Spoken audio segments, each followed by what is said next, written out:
What's going on, Soul Tribe? I salute the divinity in you, and welcome to my channel, Alchemist.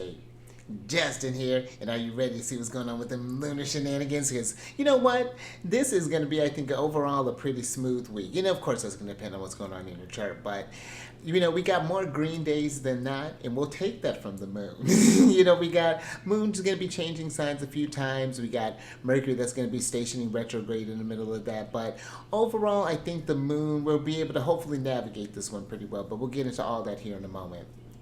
But if you're new here, again, my name is Justin. And one of the things that I do in this channel is just talk about what the moon's doing up in the sky, because we are very regulated by the moon. And so knowing what sign the moon's in, what phase it's in, when it happens to go void of course, or, when the aspects are reaching their peak, and knowing what that could be translating, how that translates in your chart, how the moon moves through your chart each month.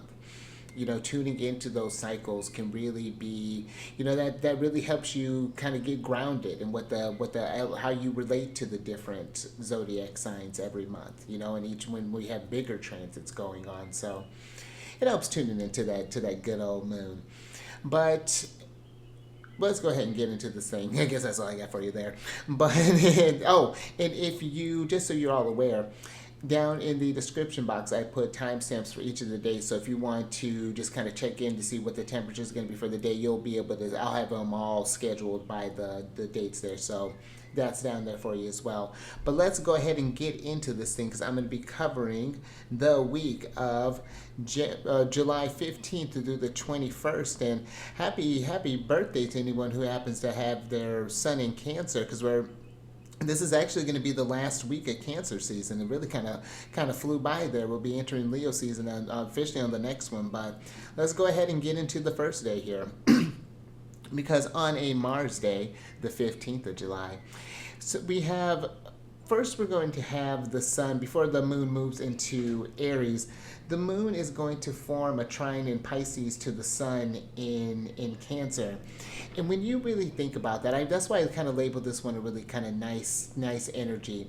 This could be a chance for you to really feel in that kind of solar light. Take some time to just maybe do some daydreaming, maybe do something where you're just you let your imagination kind of flow a little bit, or imagine like, okay, where do I feel I want to be in the next maybe next week or so, maybe next 5 years, something where you're really kind of flexing that visualization muscle. I think that can be a really kind of great way of leaning into that moon trining the sun energy. Really kind of make that just hopefully to make that Mars day a little kind of temper that a little bit. But if you can find some time just to even let's say if things have been kind of frantic throughout the day, just take a moment and just breathe. Just kind of, okay, all right, let's get back out there. That can be even very grounding. I think especially when the moon is in or when we have like all that kind of a lot of water going on there. So.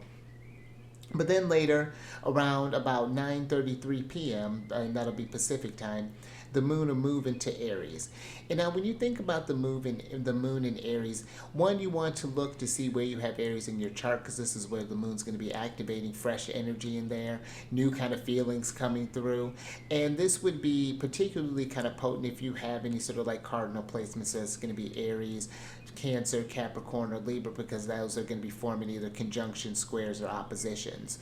And so when you're thinking about Aries, that's very lively, that's very kind of active. The will is just ready to go. It can be maybe a bit of an impatient energy, but we may be feeling that weight. Well, actually, because as we get ready to talk about this kind of flows us into the next energy here, which I still labeled a green, because it starts off a little tricky there, because at first the moon, as soon as the moon enters into Aries, about a couple hours later, the moon will form a conjunction with Saturn, which is retrograde. And Saturn's not in great shape right now, being in its sign of its fall and being retrograde.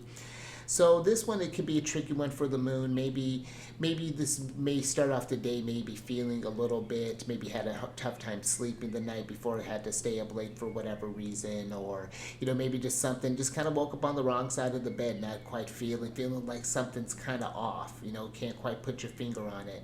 But this would be where if you're having those feelings, kind of maybe feeling the weight of like maybe responsibilities, maybe you got all the things to do and not enough time in the day to do it.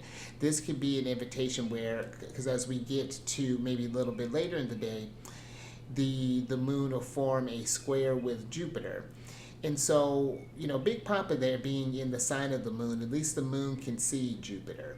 And so this could be one where, yeah, maybe things have, maybe there's been a lot going on, but it's like maybe there's something that we can tackle today in order to, just to get a win, something to feel like you can get ahead in life, that is just not constantly keeping you down. And it could be like, it doesn't have to be a major win. It could just be like tidying up around the house. It could be maybe editing your resume. Maybe this could be sending off some emails. Maybe it's filing some taxes, doing some bills, whatever that might be looking like, something to just kind of get ahead there. Because eventually, we start off with that little bit of that, even though it's a harder aspect, the square aspect, because that's when the planets are 90 degrees apart, as you see with the moon and Jupiter here.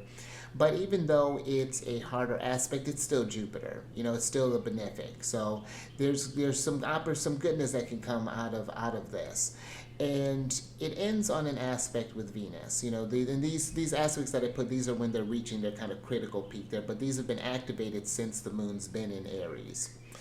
And when we're thinking about the moon doing the sextile with Venus, this could be where, maybe you have something, some task that's really feeling kind of heavy. This could be where maybe you're asking for some kind of help. Venus is in Gemini. So Gemini is curious about, let's problem solve, let's get this thing. Or maybe someone can help you see another perspective about a situation, get a kind of an outside view there. That'd be a useful way, I think, of using the moon and Venus, something to help redirect you, so that you're not, because maybe it feels like a weight to you, but then someone looks at your problem like, oh, that's not that bad, and actually I can help you. I know someone who does blah, blah, blah, blah, blah, blah, blah, blah. So that's what I'm hoping for.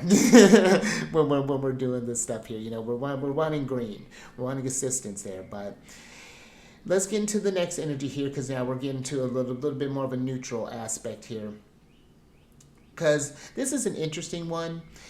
On Jupiter Day, the 17th of July, the moon before it enters that last quarter phase, it's going to form a trine with Mercury retrograde. Mercury, which is about to basically Mercury retrograde, because Mercury is going to go retrograde later tonight, like probably not tonight, but on the 17th, it'd be probably around like 9 o'clock, I'd want to say, is when I think Mercury is going to station. But yeah, it's basically here.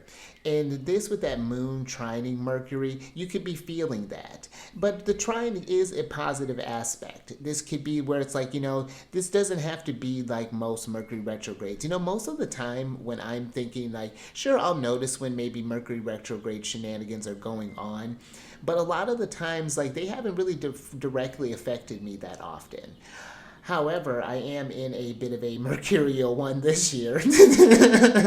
So Mercury's my Time Lord for the year. So I'm definitely keeping eyes on our Mercury and seeing what's going on there. So yeah, this could be a one where you're just kind of getting a feel for this. It's like, what? I'm not in a Mercury year. I'm not going to worry about it. I'm going to let everybody, I'm going to be aware of what everyone else is doing and know that there may be delays, and it's not because there's maybe something going on with me, but there are other things in other people's charts that's being activated at this time. So that could be a way that you can kind of tackle this. But how I can also see this maybe coming up here is, with the moon getting close to that last quarter phase. The moon's in the waning phase of it, waning side of its phase now. So this is a great time for letting things go, looking at things that may have reached their expiration date and just kind of, let's cutting that go. This could be maybe cutting, and maybe if you've noticed that you've been eating too many processed food, like, okay, let's cook something, like let's start doing something along those lines. Like, or maybe this could be where if you want to quit smoking, or whatever this is, whatever this inspiration, maybe that you're kind of this idea that you've been entertaining for a little bit of a while here. And with Mercury retrograde, it's like, hey,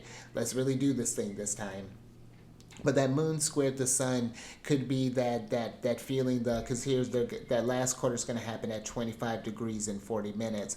So look to see, especially again if you have cardinal placements around 25 degrees here, then this one would be again working with you more personally. But yeah, this could be this could be one where it's just like finding that motivation to do. The body's like, yeah, okay, let's do this thing, but it's just like, oh, do I really want to do this thing? But what happens if when this happens, or what happens when this happens? So it could be just kind of like maybe fighting that sort of like that back and forth.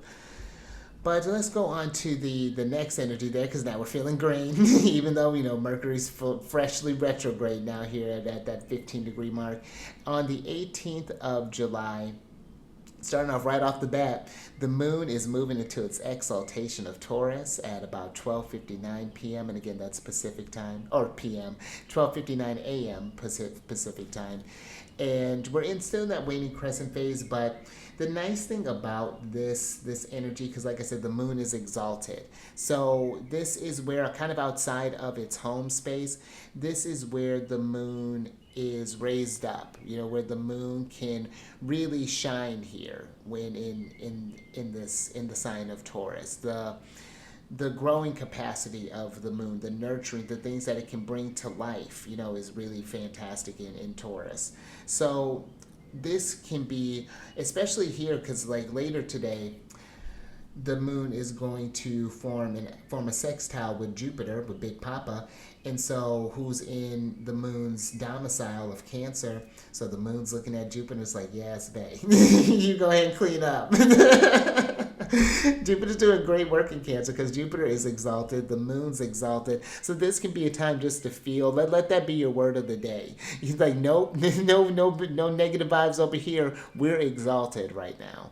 This is an opportunity to just to spread that around your world, to really get grounded in that, to hopefully feel a bit. Again, it's a Venus day. Take some time for yourself. If you can do something relaxing for yourself, maybe go for a walk by the lake, or by a pond, or in the woods, or just around the neighborhood, something like that, something where you're just kind of appreciating the beauty. Taurus, this is Taurus. We're slowing the pace down, and we're in, we got Jupiter and Cancer in the mix there. Let's feel this moment. Let's be present, and let's try to find the beautiful pockets in it. I think that could be a really lovely way of working with this energy here.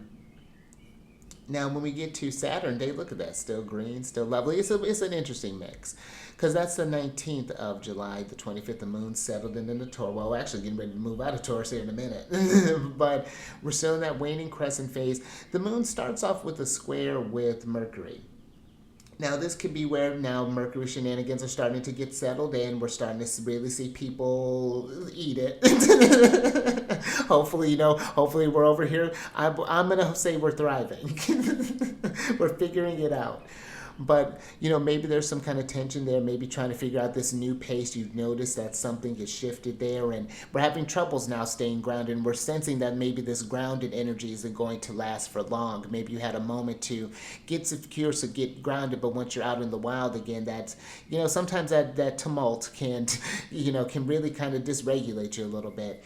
And that may be what this moon kind of trine Mars will happen next, is maybe kind of feeling. The moon still, I think, since it's overcoming Mars, I think it's still capable of overcoming what challenges will be there, but it's going to be something where we're going to have to really kind of dig. So let's say, for example, this could be like where you're going for a drive, and maybe something that, maybe you get like a flat tire, just like that's just kind of like that. No one loves a flat tire, but this could be where it's like, well, you know what? Good thing I know how to. I had someone just show me how to do it. So, and I just got my spare checked out, and everything's doing great there. So now I can just change this thing real quick. Yeah, it's taking some time out of my day, but whatever, Mars. That's what we're saying to Mars. Would love that. That's a great attitude.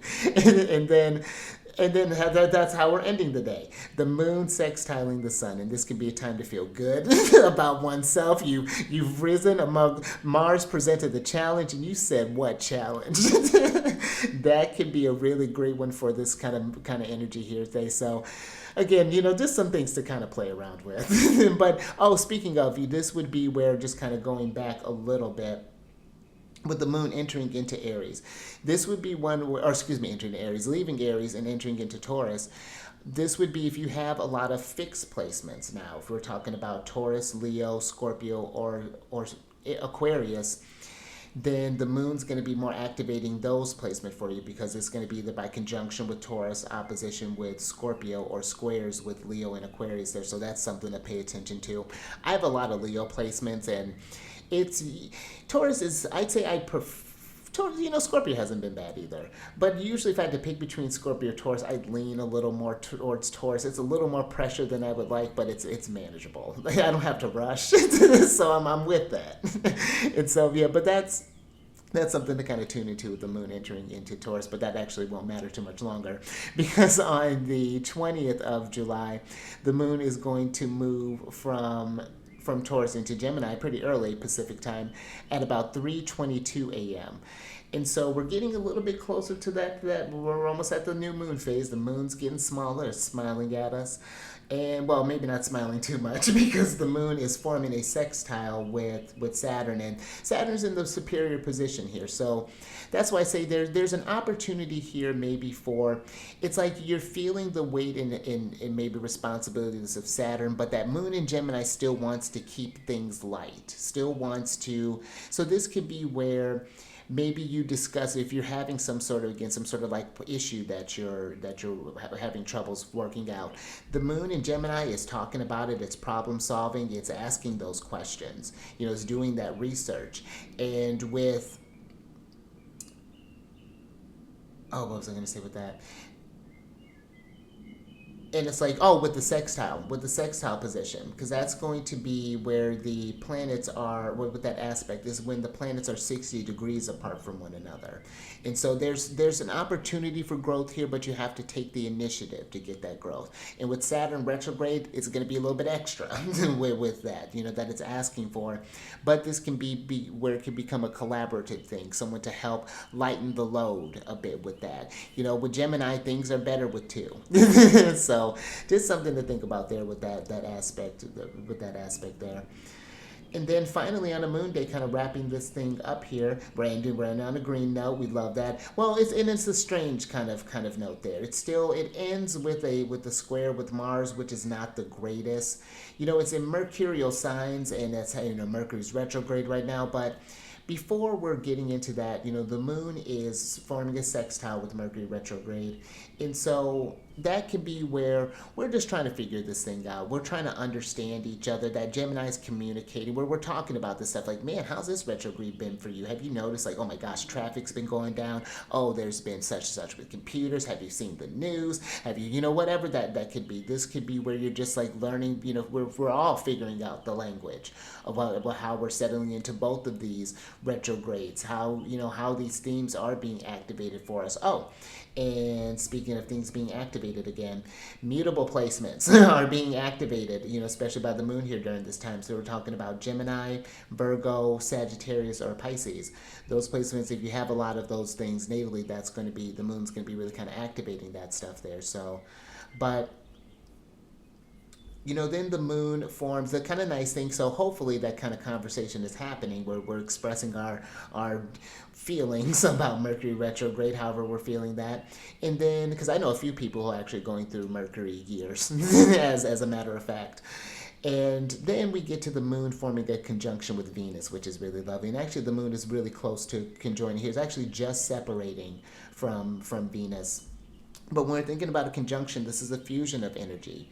Venus is trying to infuse us with this feeling of, hey, it's all right. We're all trying to harmonize in this. We're all trying to regulate. So let's just talk about this thing. Let's exchange notes. What are you doing? How are you staying so grounded? What is your deal? Share right now. That's how we can, that was a little aggressive, but that's how we may be feeling about it, because that's how the note ends. Because the moon will form a square with Mars, and so both of them are under the rulership of Mercury. The thing why I ended it in green too, considering that the fact when the exact aspect is happening, the moon is still separating from Venus. That's not great. It's not great. We want it to be ending on a high note, but I think that it could be just figuring out how to ground oneself in this thing, how to find your footing, with this Mars and Virgo, how to make sense of this, because when I think that the energies are kind of, when we're feeling pulled to and fro, when we're feeling frazzled and things like that, that's how mistakes are made, that's how accidents happen, things like that. So, allow yourself, maybe if you notice, like, traffic has been a little crazy at your place, allow yourself just some extra time for work. Or if you notice that people have been a little on one, and I'm not going to get involved in those conversations, because the people who are handling it all right, you'll find each other. You'll find each other and you'll be just like, look at this. So, and I think that's actually, now that I'm done over here, let me go ahead and switch over. But yeah, that's basically the lunar shenanigans for the week there. So I think it's overall can be a really kind of nice week. Again, it kind of ends on a little bit of a tough note with that Mars there. So I would be mindful about Gemini. Can be a bit of glib energy. I have a moon in Gemini, so I know how that can be. If just be mindful of your words, thinking that you're going to say smart, being calculated and things like that. Just, we're all figuring this stuff out. There's a lot that's going on in the world at any given time, and it's just trying to figure out how to stabilize in that, for it to not be just all extremes all the time. There are some times where things are getting a bit nuts, and when Mars and Saturn are in opposing one another, that's not going to be that great. But that's gonna we'll manage. We'll figure it out. Jupiter's still kind of in the mix, sort of refereeing. It's not great, but it's better than nothing. So we'll figure this out one day at a time. And I think that it starts with just like syncing up with these cycles and things. And if this is something where you want to work with this, and actually before that, comment, tell us how this stuff has manifested for you during the week, and share with us, because if we get an idea of like, okay, like, hey, Capricorn seem to be, well, maybe not in Gemini, but like, oh, Aquarius seems to be doing great in Gemini, and then it seems like, oh, Pisces is not, we're not holding up too hot. Or when we're in Aries, it's like, oh, Cancer is like, so it's kind of nice so leave a comment, let us know how you've been navigating this week. I'll say, kind of reflecting on, just to do a little bit of reflection from last week, it wasn't too bad. It has its up and downs. It had a real kind of one little moment of fever pitch that I'm not feeling so hot about anymore. So it's that's great. But overall, it wasn't bad. And so I'm looking forward to this week. So I hope you are too. And if you want to see how this stuff is working more personally in your natal chart, or if you want to plan any sort of auspicious days or anything like that, down in the description box, there's a link to book a consultation with me. And if you have any questions about my services, I have my email down there as well, so that's available for you. And then there's also a couple things that if you want to see what the sun and the rest of the classical planets are doing, I have a playlist down there with the Celestial News Weekly, and that'll take you there and take you up. It'll have all the weeks for you there, kind of see what's going on, what's in the cosmic weather, what signs are going to be most affected, how to practically work with those energies. And then there's a series that I'm doing that has different celestial bodies in different signs and different houses. So it's a little series that I'm doing. So, and it just talks about my thoughts on them, some things that I would talk about with someone with this placement. So, I have them all organized by playlist for you, so that's available. But that's all I got for you there. So until next time, stay mindful out there. You keep eyes on that moon. The moon was actually rising up over there yesterday, looking lovely, mysterious. And I will catch you on the next one. Moon Day.